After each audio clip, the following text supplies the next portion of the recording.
This is the second part of Chapter 1, Laws of Motion. If you haven't watched the first part, then please click on the link in the description box below. Hey, this video was made just for you. Don't forget to like, share and subscribe. Now we will study what is uniform and non-uniform linear motions. Amar, Akbar and Anthony are traveling in different cars with different velocities. The distances covered by them during different time intervals are given in the following table. So, in this table, we have been given the time as well as the distances covered by Amar, Akbar and Anthony respectively. Use your brain power. What is the time interval between the notings of distances made by Amar, Akbar and Anthony? Who has covered equal distances in equal time intervals? Are all the distances covered by Akbar in the fixed time intervals the same? Considering the distances covered by Amar, Akbar and Anthony in the fixed time intervals, what can you say about their speeds? If you want the answers to these questions, go to www.jkacademypro.com. If an object covers equal distances in equal time intervals, it is said to be moving with uniform speed. So what is uniform speed? Take an example of this line from point A to point B. If we divide this line into equal segments, suppose each of the segment is 1 meter and an object is traveling from A to B and crossing each of these segments in equal time intervals, then it is said that this object is moving with uniform speed. If an object covers unequal distances in equal time intervals, it is said to be moving with non-uniform speed.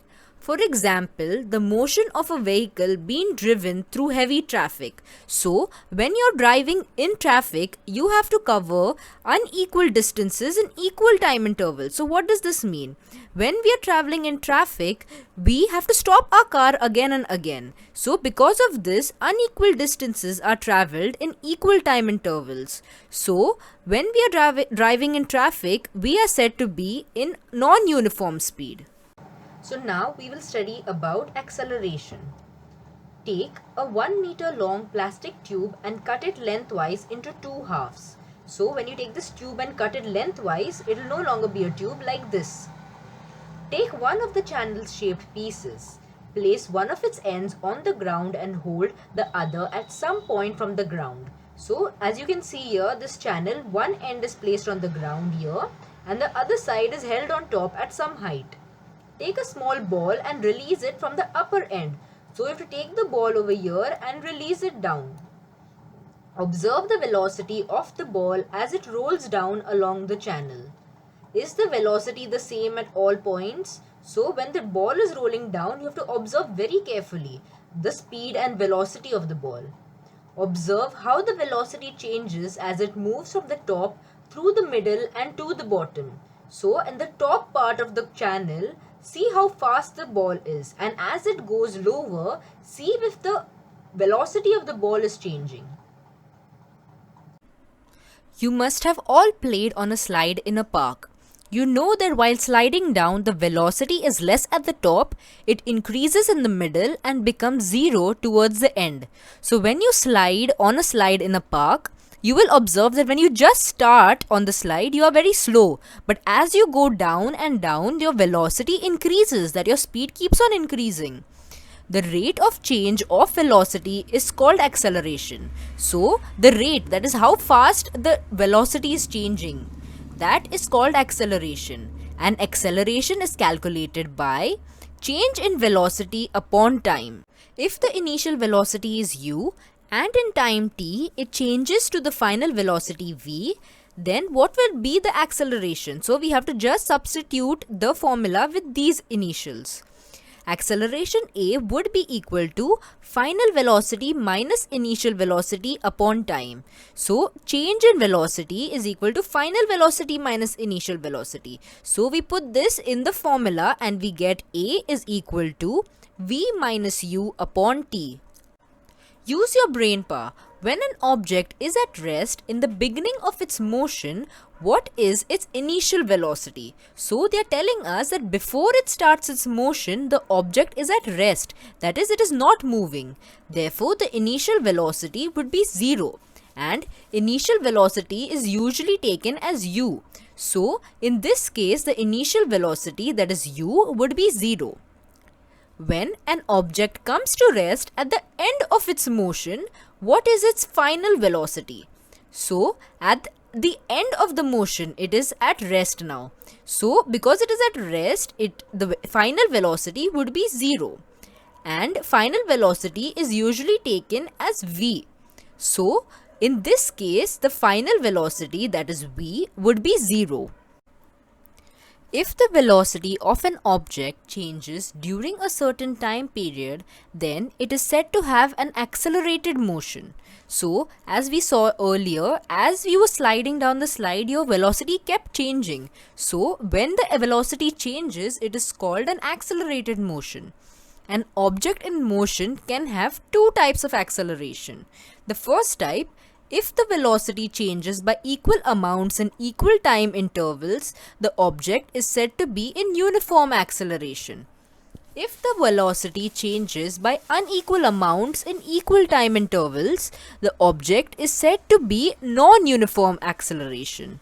So, as we saw before with uniform velocity and non-uniform velocity, similarly with acceleration there is uniform and non-uniform acceleration. So if the velocity was changing equal amounts in equal time intervals, then it was uniform, but if it was unequal amounts in equal time intervals, then it would be non-uniform acceleration. Now we will see what is positive, negative and zero acceleration. An object can have positive or negative acceleration. When the velocity of an object increases, the acceleration is positive. In this case, the acceleration is in the direction of velocity. So when the velocity and acceleration are in the same direction and velocity is increasing, then acceleration is said to be positive. When the velocity of an object decreases with time, it has negative acceleration. Negative acceleration is also called deceleration. Its direction is opposite to the direction of velocity. So, when you want to understand what is negative acceleration, imagine that you have thrown a ball on the ground and after some time it comes to a rest. So, during the ending period, the velocity of the ball goes on decreasing. So, during this time, the acceleration acts on the ball in the opposite direction, whereas the velocity is in the forward direction. So, since the velocity is decreasing with time, it is said to be negative acceleration. If the velocity of the object does not change with time, it has zero acceleration. So now we will learn how to plot a distance time graph for uniform motion. The following table shows the distances covered by a car in fixed time intervals. Draw a graph of distance against time, taking time as the x-axis and distance along the y-axis. So here this is the x-axis and we take time on it, and on the y-axis we will take distance, and we have to use the values given in this table to plot the graph. So as you can see here, the first one, when time is 0, the distance traveled is 0. So that will be this point over here, when both the y-axis and the x-axis are intersecting at 0. Then when time is 10 seconds, so on this x-axis the time 10 seconds is there and distance is 15. So we have to join the lines between 10 and 15 on the x and y axis and make a dot. Similarly, we do it for all the values and you will get dots like this shown over here. When you join the dots, you will get a straight line. Therefore, it tells you that this is uniform motion. An object in uniform motion covers equal distances in equal time intervals. Thus, the graph between distance and time is a straight line. So, because the object was in uniform motion, the graph would be a straight line. Now we will study about distance time graph for non-uniform motion. The following table shows distances covered by a bus in equal time intervals. Okay, so now the time intervals are equal, but the distance traveled is not equal. So this is just a representative graph in which the A curve what we see is what we would get when the object travels in non-linear motion, and the B graph was what we saw earlier, and this was when the object travels in uniform motion. Use your brain power. What differences do you see in the distance time graphs for uniform and non-uniform motion? So this is the same thing that we seen earlier in this graph. In uniform motion, the graph would be a straight line, whereas in non-uniform motion, the graph would be a curve. The next topic we will learn is velocity time graph for uniform velocity. A train is moving with a uniform velocity of 60 km per hour for 5 hours. The velocity time graph for this uniform motion is shown in the figure. So here on the y-axis we have been given velocity in kilometer per hour, and we know that the train is traveling with uniform velocity of 60 km per hour. So because it is uniform, it will be a straight line parallel to the x-axis at 60 km per hour. With the help of the graph, how will you determine the distance covered by the train between 2 and 4 hours? So on the x-axis we have the time in hours, and we need to find the distance covered by the train in 2 and 4 hours. So how would you do this? As we learned earlier, the velocity is calculated by velocity is equal to displacement upon time. So we just have to substitute in the formula. Velocity we know is 60 km per hour, and the time would be 2 hours because we need to find between the second and the fourth hour. Is there a relation between the distance covered by the train between 2 and 4 hours and the area of a particular quadrangle in the graph? So if you calculate the distance, it would be equal to this quadrangle in the middle, that is quadrangle ABDC. So once you calculate the distance, it will be equal to the area of this quadrangle. What is the acceleration of the train? As we had learned earlier, acceleration is the rate of change of velocity per unit time. But here, the train is traveling with uniform velocity. That is, it is not changing with respect to time. So, the acceleration for uniform velocity would be 0.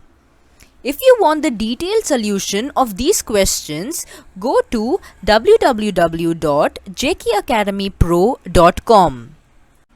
So now we will see the velocity time graph for uniform acceleration. The changes in the velocity of a car in specific time intervals are given in the following table. So once you plot this table, you will get a graph like this. And this graph is little different than the previous graph, because in the previous graph the line was parallel to the x-axis, but here it is not. So if you have to find the distance travelled by the car in between the 10th and the 20th second, then we can calculate it similarly. The only difference is that when we have to take the velocity, we'll have to take the average of the 2 points. So now because we have to find the velocity between 10th and 20th second, and they are not the same. At the 10th second, the velocity is 16 meter per second, and at the 20th second, the velocity is 32 meter per second. So we have to take an average of the two. And how do you do that? Is you take 16 plus 32 divided by 2. And whatever you get, the answer would be the velocity. So you take that velocity and time would be 10 seconds, because 20 minus 10 is 10 seconds. And you will get the distance. This distance will be equal to the area of this quadrangle, that is quadrangle ABCD. And since this quadrangle is not a proper rectangle or square, we'll have to calculate it by first taking area of this square, that is quadrangle AECD, and adding it to the area of this triangle, that is triangle ABE. For the answers to this exercise and other free worksheets, please go to jkacademypro.com. This is the end of the part 2 video. For the third part, please click on the link in the description box below.